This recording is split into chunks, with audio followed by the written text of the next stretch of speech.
திடலில் தமிழக வெற்றிக் கழகம் மத்திய மாவட்ட சார்பில் 100 நாள் சாதனை விளக்க பொதுக்கூட்டம் நடைபெற்றது. இதில் அமைச்சர் முகமது பர்வேஸ் மற்றும் முன்னாள் அமைச்சரும் புதுக்கோட்டை மாவட்ட தாவிக அமைப்பு செயலாளருமான விஜயபாஸ்கர் ஆகியோர் கலந்து கொண்டு சிறப்புரையாற்றினர்.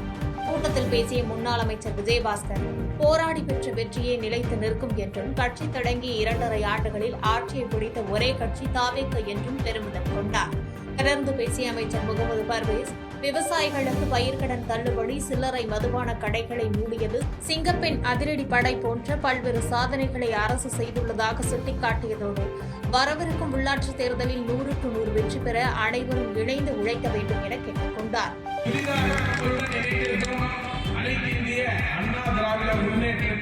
நிர்வாகிகளோடு நம்ம நிர்வாகிகள் இணைந்து பயணிக்கணும், ஒன்னா பயணிக்கணும். நான் அப்படிங்கிறத நம்மளுடைய அந்த உதவி விட்டோம். அதனால நாம் அனைவரும் சேர்ந்து இனிவரும் காலத்தில் எதிர்வரும் காலத்தில் எந்த தேர்தலாக இருந்தாலும், உள்ளாட்சியாக இருந்தாலும், நாடாளுமன்ற தேர்தலாக இருந்தாலும், சட்டமன்ற தேர்தலாக இருந்தாலும், முன்னாள் அமைச்சர் சொன்னது போல இடைத்தேர்தலாக இருந்தாலும் எல்லாத்திலையும் தமிழக வெற்றி கழகம் தான் வெற்றி பெறும் என்பது மகத்தான வரலாற்றை படைப்போம் படைப்போம் படைப்போம் என்று கூறி 2 மாசத்துல அடுத்து ஆட்சியை பிடிச்சோம். எல்லாத்துக்கும் காரணம் தளபதி. அந்த ஒற்றை முகம் தான். அந்த ஒற்றை முகத்தை நம்பிய அனைத்து பொதுமக்களும் தாய்மார்களும் தான் இந்த ஒரு மிகப்பெரிய காரணம். புரட்சி, ஒரு விரல் புரட்சி மாதிரி விசில் புரட்சி. அதனால பெண்கள், தாய்மார்கள், அக்காமார்கள், தங்கைமார்கள் எல்லாருக்கும் குறிப்பா சொல்லிடுறேன், இது உங்களுடைய ஆட்சி. தஞ்சாவூர் விக்கிரவாண்டி 4 வழிச்சாலையின் மைய தடுப்புகளில் தடை செய்யப்பட்ட கோனோகார்பஸ் மரங்கள் நடப்பட்டுள்ளதால் கடுமையான சுவாச பிரச்சினைகள் மற்றும் நிலத்தடி நீர் உறிஞ்சப்படுவது போன்ற ஆபத்துகள் ஏற்படுவதாக கூறி அவற்றை உடனடியாக அகற்றிவிட்டு நாட்டு மரங்களை நட சமூக ஆர்வலர்கள் கோரிக்கை விடுத்துள்ளனர். மேலும் இம்மரங்களின் பூக்களிலிருந்து வெளியாகும் மகரந்த துகள்கள் காற்றில் பரவுவதால் வாகன ஓட்டிகள் மற்றும் பயணிகளுக்கு சளி, இருமல் மற்றும் ஆஸ்துமா போன்ற தீவிர சுவாச பிரச்சினைகள் ஏற்படும் அபாயம் உள்ள நிலையில் ஆழமாக செல்லும் ஆணிவேர்கள் சுற்றியுள்ள நிலத்தடி நீரை முழுமையாக உறிஞ்சி கடும் நீர் தட்டுப்பாட்டை உருவாக்கும் சூழல் ஏற்பட வாய்ப்புள்ளதாக கூறப்படுகிறது. தமிழகத்தில் ஊழலற்ற மற்றும் லஞ்சமற்ற மக்கள் நல ஆட்சி தாவிக தலைவர் விஜய் வழிகாட்டுதலில் நடைபெற்று வருவதாக கம்பம் தொகுதி சட்டமன்ற உறுப்பினர் ஜெகநாத் மிஸ்ரா பெருமிதம் தெரிவித்தார். தேனி மாவட்டம் சின்னமனூரில் நடைபெற்ற தாவேகவின் 100 நாள் சாதனை விளக்க பொதுக்கூட்டத்திற்கு தலைமை தாங்கி பேசிய கம்பம் சட்டமன்ற உறுப்பினரும் தேனி தென்மேற்கு மாவட்ட செயலாளருமான ஜெகநாத் மிஸ்ரா, முதலமைச்சர் விஜய் தலைமையிலான அரசு பொறுப்பேற்ற குறுகிய காலத்திற்குள் 717 மதுக்கடைகளை மூடியதோடு லஞ்சமற்ற வெளிப்படையான ஆட்சியை வழங்கி வருவதாக கூறினார். மேலும் கம்பம் தொகுதிக்கான அரசு கலை கல்லூரி, முல்லை பெரியாறு கழிவுநீர் பிரச்சினை உள்ளிட்ட தேர்தல் வாக்குறுதிகள் விரைவில் நிறைவேற்றப்படும் என்றும் வரவிருக்கும் உள்ளாட்சி தேர்தலில் உழைக்கும் தொண்டர்களுக்கு உரிய அங்கீகாரம் வழங்கப்படும் என உறுதியளித்தார். மருத்துவ காப்பீடு என்னை பொறுத்தவரைக்கும் ஊழலை, லஞ்சத்தை ஒழித்த சாதனையே பெரிய சாதனை. எங்க போனாலும், எந்த சர்டிபிகேட் போனாலும் தொட்டு தொட்டு தொட்டு தொட்டு தொட்டு தொட்டு தொட்டு இன்னைக்கு ஒவ்வொரு தாசில்தார் ஆபீஸ்ல விஓ ஆர்ஐ வாங்க சர்டிபிகேட் வாங்கிட்டு போங்க, வாங்க சர்டிபிகேட் வாங்கிட்டு போங்க, வாங்க சர்டிபிகேட் வாங்கிட்டு போங்க. எல்லா மக்கள் மத்தியில் சந்தோஷம். பள்ளி குழந்தைங்க, மாணவிகள் மத்தியில் சந்தோஷம். 1 ரூபா கொடுக்காம இன்னைக்கு அரசாங்க வேலையில இளைஞர்கள் இன்னைக்கு அரசாங்க வேலையில போயிட்டு இருக்காங்க. 50 லட்சம் கட்டுறாங்க. கடந்த ஆட்சியில 50 லட்சம் ரூபாய் கேட்டாங்க. 50 லட்சம் ரூபாய் கேட்டாங்க. 5 ரூபாய் கொடுக்காம வேலை வாங்கிட்டு வந்திருக்காங்க. ஒருபோதும் தமிழக வெற்றி கழகத்துடைய ஆட்சி இன்னும் 10 வருஷம் 20 வருஷத்துக்கு இருக்கும். ஊழலே என்ற ஒரு வார்த்தை உங்களுக்கு மறந்தே போயிடும். தமிழக வெற்றி கழகத்துடைய ஆட்சியில ஊழலே என்ற ஒரு வார்த்தை மறந்து போகும். தான் 4 கோடியில் வீடு வாங்கியதாக கூறப்படும் குற்றச்சாட்டு பொய்யானது என்று விளக்கம் அளித்துள்ள அமைச்சர் கீர்த்தனா, அதற்கான பத்திரத்தை யார் தருகிறார்களோ அவர்களுக்கு அந்த வீட்டை பரிசாக தருவதாக சவால் ஒன்று தெரிவித்துள்ளார். விருதுநகர் மாவட்டம் சிவகாசியில் நடைபெற்ற தாவேகா ஆட்சி 100 நாள் சாதனை விளக்க பொதுக்கூட்டத்தில் கலந்து கொண்டு பேசிய அமைச்சர் கீர்த்தனா, எதிர்க்கட்சிகள் தன் மீதும் தாவேகா அரசு மீதும் தொடர்ச்சியாக அவதூறுகளையும் பொய் பிரச்சாரங்களையும் பரப்பி வருவதாக கண்டனம் தெரிவித்தார்.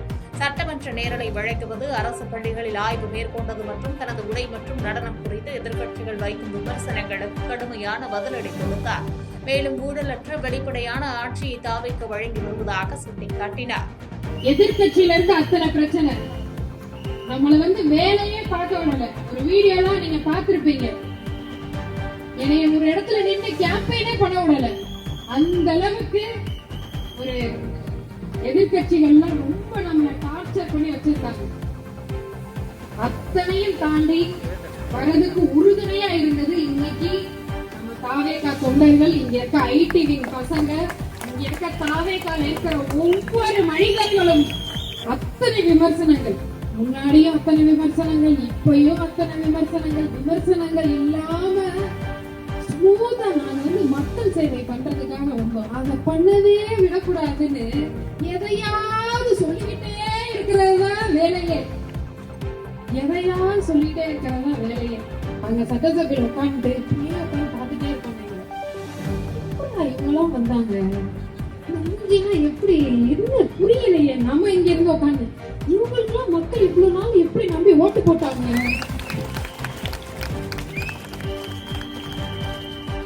அதாவது பண்ணையார் புத்தி, குறுநிலர் புத்தி போவே இல்லை அவங்களுக்கு.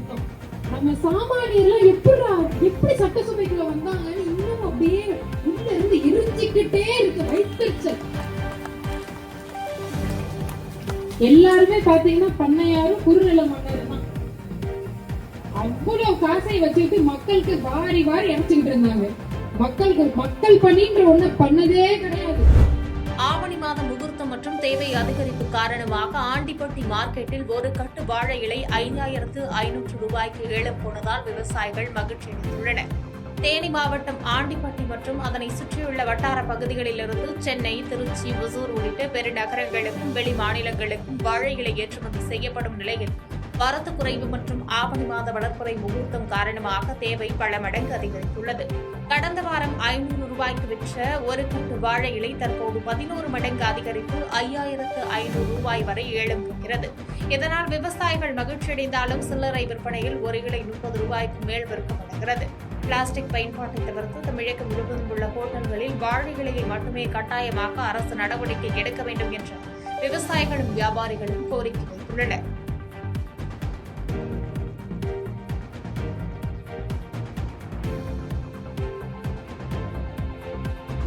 குமரி மாவட்டத்தின் பிரசித்தி பெற்ற நாகர்கோவில் நாகராஜா கோயிலில் ஆவணி மாதம் முதல் ஞாயிற்றுக்கிழமையை முன்னிட்டு ஏராளமான பக்தர்கள் குவிந்தனர்.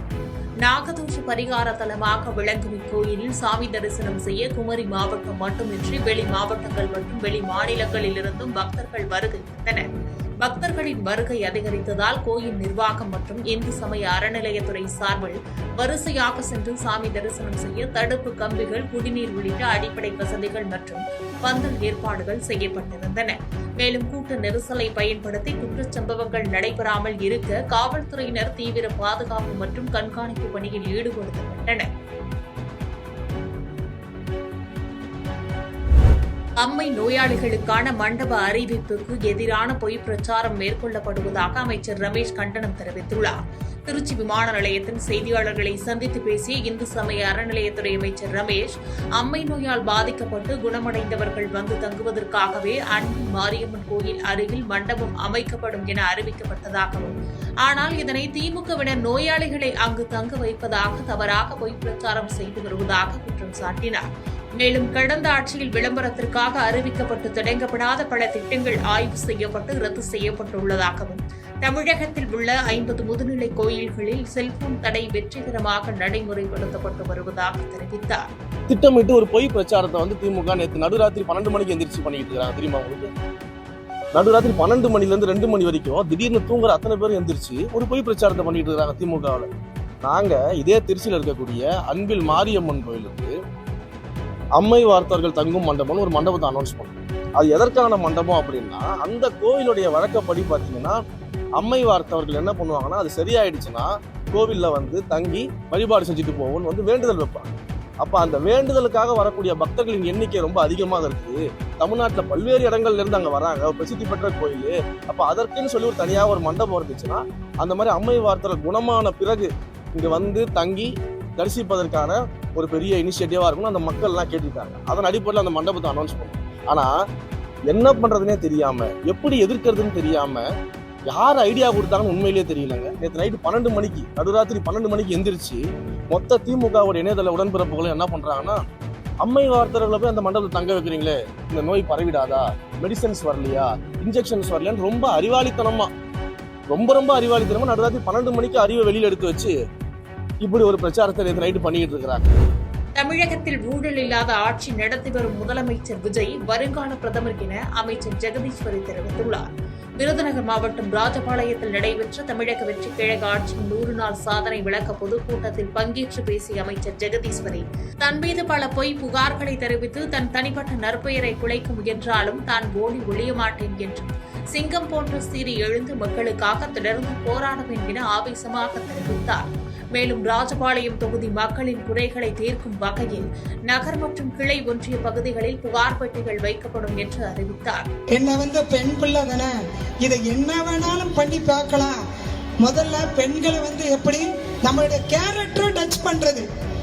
ஏன்னா என் கேரக்டரை டச் பண்ணி பேசினா நான் பயந்துருவேன், அழுது ஓடி ஒழிஞ்சு வீட்டுக்குள்ள உட்காந்துருவேன் நினைக்கிறாங்க. என்ன பொய் புகார்கள் பண்ணினாலும், என் கேரக்டரை டச் பண்ணி அவமானப்படுத்தினாலும் ஓடி ஒழிய மாட்டேன். இன்னும் ஒரு சிங்கக்குட்டி மாதிரி சீறி வருவேன் தான். தளபதியின் தங்கையாக அவரோடு வழிகாட்டுதல்படி நம்மளுடைய மாண்புமிகு அமைச்சர், நம்மளுடைய மாநில பொதுச்செயலர் புஷியானந்த் அப்பா, என்னுடைய தந்தைக்கு நிகரான என்னுடைய புஷியானந்த் அப்பாவுடைய வழிகாட்டுதல் படி மீண்டும் மீண்டும் எழுந்து வருவேன், தவிர துவண்டு போக மாட்டேன். ஒசூர் அருகே ஏரி பகுதியில் சீட்டு சூதாட்டத்தில் ஈடுபட்ட 17 பேர் அதிரடியாக கைது செய்யப்பட்ட நிலையில் அவர்களிடமிருந்து ரூபாய் 17 லட்சம் ரொக்கம் பறிமுதல் செய்யப்பட்டுள்ளது. கிருஷ்ணகிரி மாவட்டம் ஒசூர் அருகே பாகலூர் போலீஸ் எல்லைக்குட்பட்ட வெள்ளத்தூர் ஏரி பகுதியில் தமிழகம் மற்றும் கர்நாடக மாநில எல்லைப் பகுதிகளை சேர்ந்த சிலர் ரகசியமாக பணம் வைத்து சீட்டு விளையாடுவதாக மாவட்ட எஸ்பிக்கு ரகசிய தகவல் கிடைத்தது. இதனை அடுத்து பாகலூர் காவல் நிலைய ஆய்வாளர் யுவராஜ் தலைமையிலான தனிப்படை போலீசார் அப்பகுதியில் அதிரடி சோதனை நடத்தி மறைவிடத்தில் சூதாட்டத்தில் ஈடுபட்ட 17 பேரை கைது செய்தனர். இவர்களிடமிருந்து 17,03,870 ரொக்க பணம், ஒரு சொகுசு கார், ஒரு இருசக்கர வாகனம் மற்றும் 17 செல்போன்கள் பறிமுதல் செய்யப்பட்டன. வார விடுமுறையொட்டி குமரியில் குவிந்த சுற்றுலா பயணிகள் சூரிய உதயத்தை கண்டு ரசித்தனர். உலக புகழ்பெற்ற சுற்றுலா தலமான கன்னியாகுமரியில் வார விடுமுறையான இன்று உள்ளூர், வெளிமாநிலங்கள் மற்றும் வெளி மாவட்டங்களிலிருந்து ஏராளமான சுற்றுலா பயணிகள் குவிந்தனர். லேசான சாரல் மழையும் பொருட்படுத்தாமல் சன்ரைஸ் பாயிண்ட் மற்றும் திருவேணி சங்கமம் பகுதியில் திரண்டவர்கள் சூரியன் உதயமாகும் அற்புத காட்சியை புகைப்படம் எடுத்து மகிழ்ந்தனர். மேலும் முக்கடல் சங்கமத்தில் புனித நீராடி பகவதி அம்மனை தரிசனம் செய்தனர்.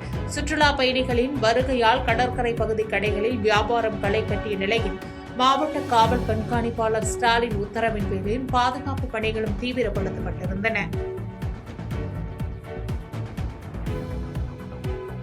செய்திகளை உடனுக்குடன் தெரிந்து கொள்ள கீழ்கண்ட கேபிள் மற்றும் டிடிஎச் நெட்வொர்க்குகளில் எம்நாடு செய்தி தொலைக்காட்சியை காணுங்கள். பாதகம் செய்பவரை கண்டால் நாம் பயம் கொள்ளலாகாது பாப்பா. மோதி மிதித்துவிடு பாப்பா, அவர் முகத்தில் உமிழ்ந்துவிடு பாப்பா. அண்மை செய்திகளை உடனுக்குடன் தெரிந்து கொள்ள இணைந்திருங்கள் எம்நாடு தொலைக்காட்சியுடன்.